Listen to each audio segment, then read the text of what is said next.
I said, if it turns out that you're short and you need the help, I don't particularly like the cold, but it is what it is. I'll be happy to come back. That's a clip from 6 months ago when we connected with Catskiller Michael DiBenedetto, who was in Ukraine, volunteering as a driver with an organization called Road to Relief. It's winter now, and Michael did go back. On today's show, reconnecting with Michael DiBenedetto in Kharkiv and marking 2 years since Russia's full-scale invasion. I'm Brett Barry, and this is Catscast, the Catskills podcast. Hello? Hello, Michael. Hey, Brett. Hey, you sound great. Well, I'm feeling a little better than I was. Yeah, I had a little cold, still holding on a little bit. I mean, it's still winter here. Oh, it's wonderful to hear your voice. When I was working at the church, almost nobody spoke English. And I have to say that working with people and not being able to talk to somebody is, I don't know, it was a little wearing me out. Yeah. Because you want to say things, you want to have a little conversation. Not that I'm much of a conversationalist, but... You obviously enjoy volunteering, giving of yourself. You could do that here. You could do that in many places around the world. What brings you back to Ukraine again and again? Well, I love the people here. Not that I don't love the people home, but Yeah. I love the people in Ukraine. They're so appreciative. They're so thankful for somebody to think about coming over to help them out. I also think that the situation, even though there are people in need where we live or elsewhere in the country, this is a little different situation where these people were, trying to live their lives, and basically a neighbor decided, well, I think we would like that country back. It'd be like Mexico saying to the United States, you know what, we really want Texas and New Mexico, Arizona, California. We would like them back, and so we invade Texas. So I feel really bad for these people here that this invasion has happened, and a lot of people I know in the U.S. think, it's not that big a deal. It's a border dispute, but it really is a big deal. Putin really is a big deal, and I don't think that he will stop with Ukraine. What brought you back, and how did you discover this new organization? So when I left, the director, we had enough drivers at the time, and it was hard for them to find drivers in the wintertime that could drive in the snow and people that would consider volunteering in the wintertime. I mean, everything was beautiful here, other than missiles and artillery and things like that. The country is beautiful. All the gardens were full, the fruit trees were full. But I had told her that I would come back in the wintertime when they needed people more. And that was my plan. And then I think the week after I left, she and another person were killed out on a mission, and the organization dissolved. But, I wanted to come back and help. There was a church. It's in Kharkiv. And I ended up having a conversation with the person there, and he said, yes, we can use you. We have a warehouse. We do deliveries. And the first week I was there, we were packing up food in this warehouse. I think there were like 700 or something like that. People lined up. I was shocked. One morning I went out for delivery. All these people are lined up down the street waiting to get this food that we packaged up. So they do a lot of food deliveries, giveaways for soldiers and civilians. We also delivered stoves out to areas that didn't have heat, wood stoves. And then they deliver the firewood as well. So I was involved in doing some of that back out in the country. And when I was at the warehouse, there's a person that had stopped by to pick up a load of food.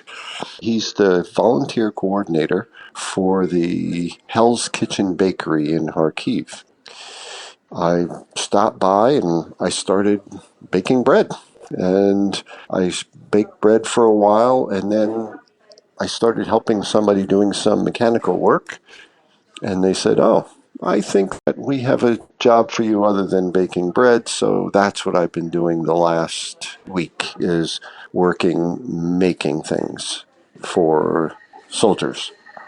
Like, Things. I just have to leave it at that for now. okay. And that's through the same organization? Through the same organization, this Hell's Kitchen, they started right after the war started. They do amazing work here. They actually bake about over 1,000 rolls a day that some go to the church. So they'll take food for soldiers and for the hospitals, and they'll do all the complete lunch with the rolls and everything. The rolls by themselves, about half of them, 600 or 700 a day, go back to that Trinity Church because they supply them with the flour. They trade that off. Hell's Kitchen serves more than 1,000 meals and several thousand loaves of bread every day in Kharkiv, the second largest city in Ukraine, situated just about 20 miles from the Russian border. Liuda and Yehor co-founded the organization at the start of the war. Here's Liuda. Okay, we started it the next day when the war began. Yehor, my husband, and I, we saw somewhere on the internet, probably Facebook, we saw a message from soldiers that if anyone could help them with fresh food, because you have to understand that, to my understanding, that more than 70% of people left the city in those days, and you had nothing, like no public transport, no shops opened. Like it was impossible to buy something to eat and to help themselves. And also it's February, it's winter 2022 and spring 2022, very, very cold in Ukraine. And soldiers, they wrote on the Facebook and asked if someone could help them with fresh food. Liuda and husband Yehor had been working in IT before the war with their colleague Ivan. Ivan also runs a hostel and offered the basement with a kitchen to Liuda's new organization. Before the war, we worked together in IT sphere, but Ivan also was an owner of the hostel, and in that hostel he has a very good basement. And because the city was bombed and shelled very, very intensively those days, so we called to Ivan, and he said yes, I also stayed into the city, and we went to him. We decided, okay, we can cook for our soldiers. So it's how it started that we began to cook. You've since moved from that kitchen to another location? Yeah, we moved in May 2023, we moved to another location. But it's very funny, we moved just 150 meters from the old place, so we almost on the same location. We are here 7 days, 17 hours at the kitchen. It's almost 2 years of the war. Personally, me, I had 3 days off. And again, when I say days off, it was I spent these days with being on the phone. So I didn't came to at the kitchen, but I was on the phone still. How are you and Yehor supporting yourselves if you've had to give up your business to devote all of your time to this effort? Mm-hmm. Just before the war, we began to build our house. Liuda explained how she and Yehor had well-paying jobs in IT. They saved money to build a house. And from what I could understand from our conversation, the war put those house plans on hold. So those savings are sustaining the couple still, as they've devoted the last 2 years of their lives to full-time volunteer work. She explained that a friend who left the city has also donated her apartment to the couple, rent-free, which also helps. She went to Sweden, and we rented her flat. But when the war began, starting from May 2023, we again came back to that flat, and we pay nothing, not for bills, not for renting. She pays the bills, and she doesn't take any rent from us because she knows what we are doing here. That's very nice. That's very nice of her. And in fact, this is not a unique story about when people who left Ukraine, they give their flats and houses either for free for volunteers or they took some just to pay bills, for example. How many volunteers are working for your organization? When we will speak about Just Kitchen, it's around 70. Speaking about other projects, as I said, Yehor conducts, other projects. So I think more than 110. What are you cooking? What's on the menu today? So we cook soup. Like for the first course, we cook soup or borscht. The people whom we feed, militaries, they ask for borscht more than for soup.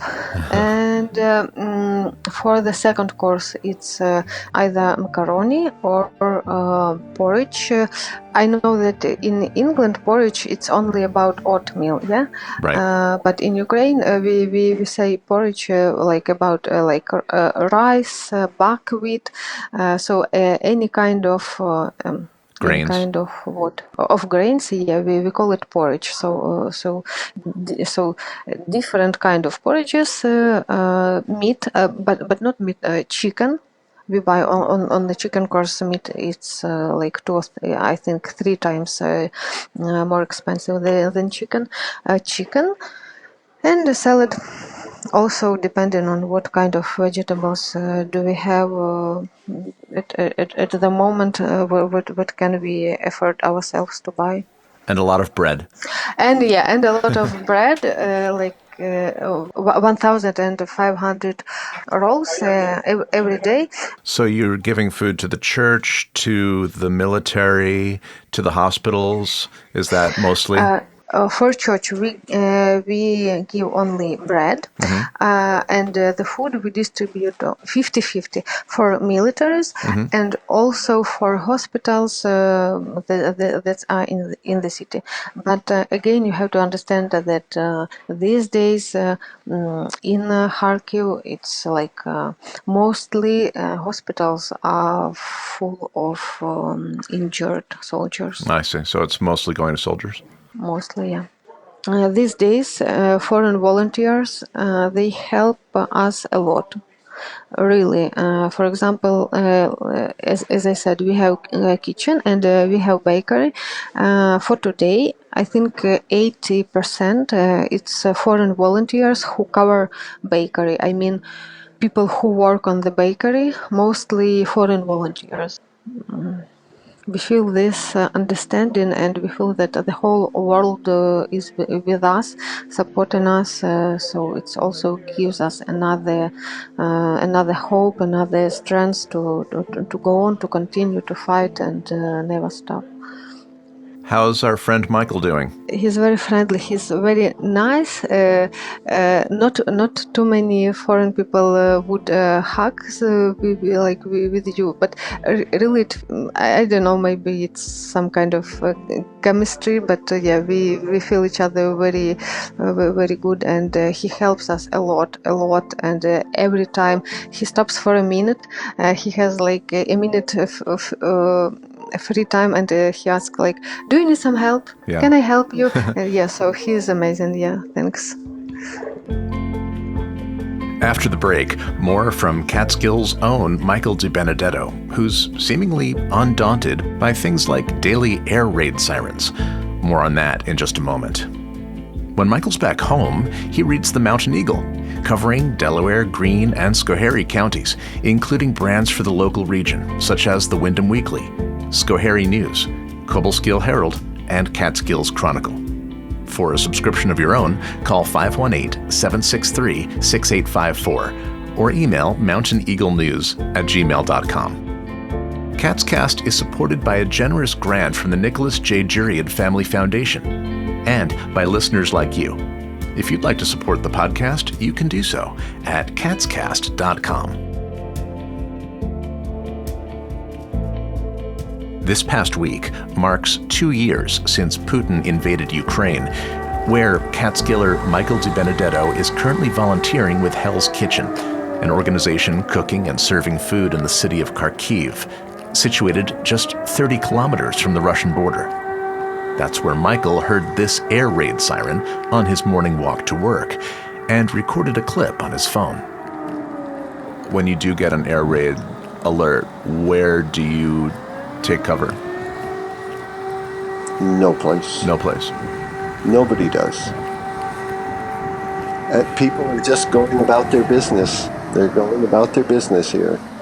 I suspect if something major was going to happen and they knew, then you could head down into the basement or into the subways, something like that. But the sirens are going off all the time here. I would say, some days when it's nice out, they may be 2-3 times an hour, the air raid sirens are off. There's an app on my phone that somebody here at the kitchen told me about that you can look and see what's going on. We're only, I think, 30 kilometers from the border here, from the Russian border. So anytime somebody starts sending rockets or missiles or something like that over, even if it's not headed particularly in the city's direction, the air raid sirens go off for the whole district. So on this app, it tells you what was being launched, what to be careful of. Okay, there's no danger in the city at this moment or whatever, which is a really nice thing. What's the difference in the weather now this time of year as opposed to when you were there last time? Is it Catskills like, or more? Is it more severe? Just like Catskills. Yeah, just like the Catskills. Just like Catskills. The sun has been out very seldom, but there's been very little snow. We got about 4 inches of snow, 4 or 5 inches of snow a few days ago. That melted. There's a lot of ice on the ground, but the weather's fairly similar. They used to get a lot more snow, and now, yeah, it's about the same as the Catskills. Okay, so weather and risk aside, what are the logistics involved in getting yourself to Ukraine and to Kharkiv to volunteer with an organization like Hell's Kitchen? There are no flights into the country, obviously. So you'd have to fly into probably the easiest place would be to fly into Warsaw, Poland. Flights were not very expensive for me. This time I flew into Amsterdam and drove with a friend of mine from Amsterdam to Kharkiv. The first time I came, I flew into Warsaw, took a bus from Warsaw to the capital, Kyiv, and then a train down to Slavyansk. I'll basically do the opposite going home. I'll take a bus from Kyiv to Warsaw. Very inexpensive, too. I think the bus is for, it's 11 hours, 12-hour bus ride, something like that, and I think it's maybe $20. It's an easy place for anybody to volunteer. You don't have to have any skills here. You don't have to be able to drive. The metro system is good. Once you get here, it's very inexpensive, and they feed you here. So food is here. You have to provide your own lodging, which I didn't have to do when I was here over the summer. So my hotel is costing me about $15 a night. A $15 hotel here would be really, impossible, but sketchy. What's the condition of the hotel that you're in? What is $15 sketchy? It's clean. I mean, it's you could spend $50 or $60 on a really, 5-star hotel, but I wasn't looking for that. So, everything's clean in there. And I'm happy with it. And what's an average day for you like? Do you have a schedule? I do have a schedule. At the kitchen, they usually start here 8:30, 9 o'clock, and they have 2 shifts. You can stay as long as you want. When I was doing the bread, I pretty much stayed all day because it was that or, walk around town or go to my hotel room. And then they get done 5:30. They'll get done. And again, they're making probably 1,000 to 1,400 rolls in a day. I do go to the restaurants here now and then. I can buy a nice pasta dinner for, I think it was $3.75 with a glass of wine. Wow. And a lot of times I'll be the only one in the restaurant. There'll be a couple people working there or whatever. I don't know how long that's sustainable, but there's a lot of restaurants open, a lot of coffee shops. So I think people are trying to do the best they can. Liuda explained how Kharkiv's population has changed since the war began. And she, for one, is frustrated by a back-to-normal mentality that many residents appear to have adopted. For Liuda, it's premature. The difference is that the people who are in Kharkiv these days, it's people that moved from oblast, from region. Do you understand what I mean? So refugees. Because refugees, refugees. Because, for example, when speaking with the war, I would say 95% of people whom we know, with whom we were acquainted, our friends, they left the city and mostly left the country. Like our story, I think that maybe 15% came back. But the city is full of people these days.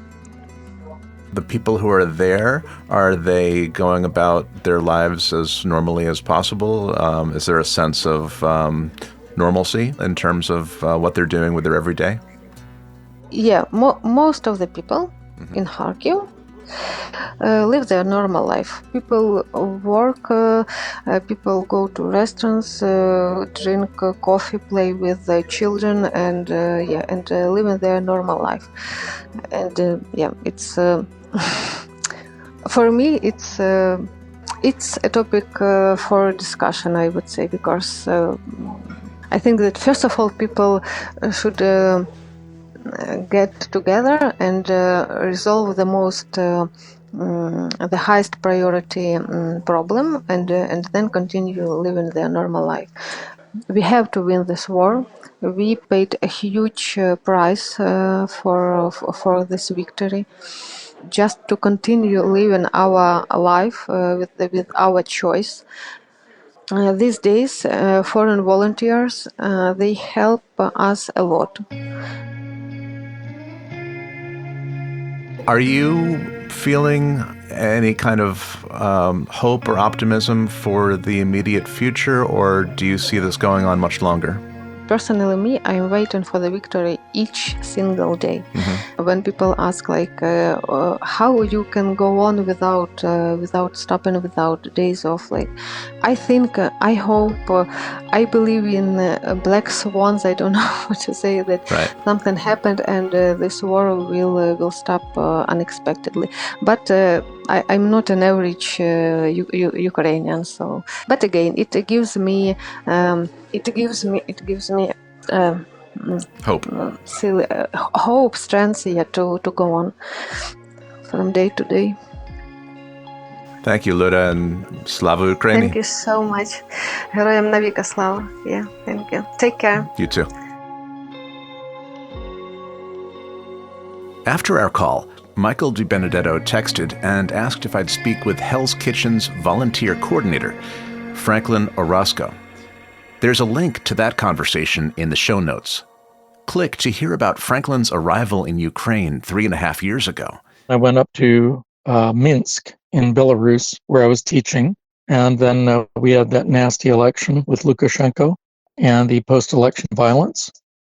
And so I flew here. It was one of 4 countries I could come to because of COVID. I speak a bit of Russian, and I had been here. I liked it before, so it was peaceful here. I thought it was going to be a nice change. And his work with Hell's Kitchen. coordinating with incoming volunteers. Volunteers were just coming in whenever they wanted to and leaving whenever they wanted to, and you could never be sure of having the team that you needed to get the orders done for the bread that day. So I just started organizing it more and then put together an FAQ and tried to make things better for volunteers by meeting them at the train station, taking them to where they were going to stay and helping them check in, interpreting if they needed it, and keeping in touch with them, especially if there were blasts going on, explosions. Then we started a chat groups that we could do check-ins and just inform each other and kind of support each other. Franklin's a California, Vermont transplant who's lived in Europe for 3 decades. Tune into our interview for his perspective on the war in Ukraine, the importance of American involvement, and lots more. Link in the show notes, plus a link to Franklin's comprehensive and fascinating FAQ document covering everything from what clothes to pack, to identifying air raid shelters, to after-work hangouts, to a list of grocery prices. A yogurt pouch costs 19 Ukrainian hryvnia. That's about 49 cents. Local beer, 20 hryvnia, about 52 cents.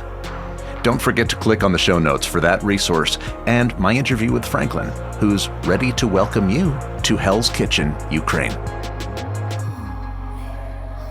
Cat's Cast, the Catskills podcast, is produced by Silver Hollow Audio. Join us next time for a history hike with Woodstock's Will Nixon. Until then, we'll see you on Instagram @CatsCast. I'm Brett Barry. Thanks for listening.